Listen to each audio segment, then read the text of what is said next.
આકાશવાણી ભુજ સ્થાનિક સમાચાર નેહલ ઠક્કર વાંચે છે।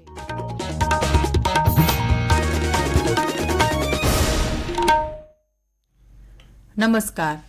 મુખ્યમંત્રી ભૂપેન્દ્ર પટેલે બનાસકાંઠા જિલ્લાના ડીસામાં રાજ્યવ્યાપી ગરીબ કલ્યાણ મેળાનો આરંભ કરાવ્યો હતો। આ પ્રસંગે મુખ્યમંત્રીના હસ્તે ગરીબ કલ્યાણ મેળાના લાભાર્થીઓને સીધો લાભ અપાયો હતો।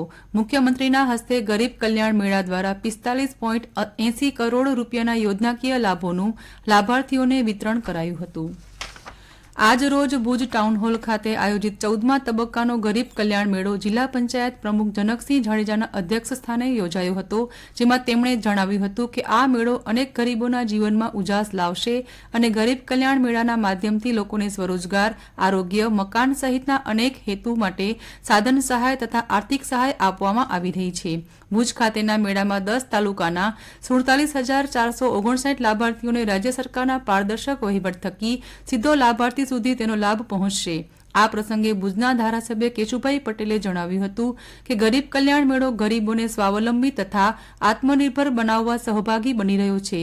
કાર્યક્રમમાં લાભાર્થીઓને મહેમાનોના હસ્તે સાધન સહાય તથા ચેકનું વિતરણ કરવામાં આવ્યું હતું। આજે વિશ્વ પ્રવાસન દિવસની ઉજવણી કરવામાં આવી રહી છે। આ દિવસનો ઉદ્દેશ ભાવિ પેઢીઓ માટે વધુ ટકાઉ અને સમાન પ્રવાસન ઉદ્યોગને પ્રોત્સાહન આપવાનો છે।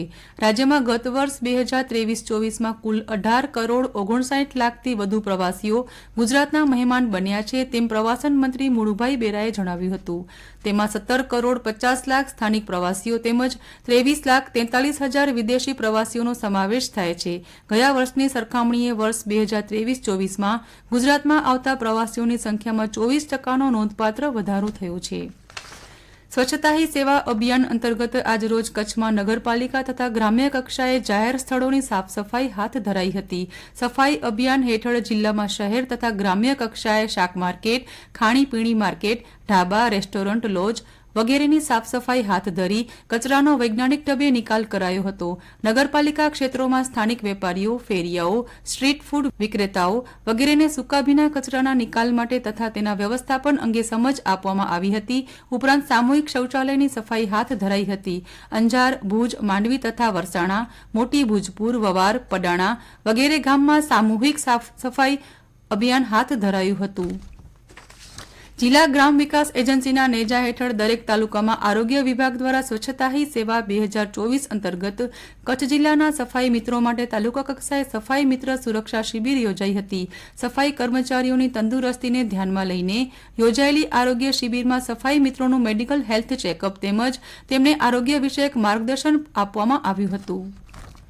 કૃષક સ્વર્ણ સમૃદ્ધિ અઠવાડિયું અંતર્ગત વિભાગીય સંશોધન કેન્દ્ર કોઠારા ખાતે કિસાન શિબિર યોજાઈ હતી। આ શિબિરમાં ભાગ લેનાર ખેડૂતોને ફિલ્ડ વિઝિટ દ્વારા કેન્દ્ર મુકામે ચાલતા પ્રયોગ, શુષ્ક વિસ્તારના અલ્પ વપરાશી અને ઉપેક્ષિત પાકો વિશે વિસ્તૃત સમજણ પૂરી પાડવામાં આવી હતી। કેન્દ્રની મુલાકાત બાદ યોજાયેલા કાર્યક્રમમાં કેન્દ્રના વડાએ ખેડૂતોને જમીન અને પાણીના નમૂનાની ચકાસણી કરાવવા, કૃષિ વિષયક માર્ગદર્શન તેમજ નિદર્શનોનો લાભ લેવા માટે પણ અપીલ કરી હતી। વાગડ વિસ્તારમાં ભૂકંપના આંચકાનો સિલસિલો સતત યથાવત રહેવા પામ્યો છે। આજે સવારે 6:27 2.7ની તીવ્રતાનો આફ્ટરશોક ગાંધીનગર સ્થિત સિસ્મોગ્રાફી કચેરી ખાતે નોંધાયો હતો, જેનું કેન્દ્રબિંદુ રાપર તાલુકાના કંથકોટ ગામ નજીક નોંધાયું હતું। ગુજરાત રાજ્ય યોગ બોર્ડ કચ્છ જિલ્લા દ્વારા આગામી તારીખ 29 સપ્ટેમ્બરના દિવસે વિશ્વ હૃદય દિવસ નિમિત્તે ભુજમાં સવારે 7 થી 8:30 વાગ્યા દરમિયાન ભાનુશાલી સમાજવાડી ભારતનગર ખાતે યોગ શિબિરનું આયોજન કરાયું છે। આ યોગ શિબિરનો ઉદ્દેશ લોકોના માનસિક અને શારીરિક સ્વાસ્થ્યની સાથે સાથે આવનારી પેઢીમાં યોગ અંગે જાગૃતતા આવે અને લોકો યોગ કરતા થાય તે છે। હાલની ચાલી રહેલી હૃદય રોગને સંબંધિત જાગૃતતા, ઉપાયો અને તેને યોગ થકી અટકાવવા માટેનો છે, એવું યોગ કોચની યાદીમાં જણાવાયું છે। તો આ સાથે જ સ્થાનિક સમાચાર પૂરા થયા। નમસ્કાર।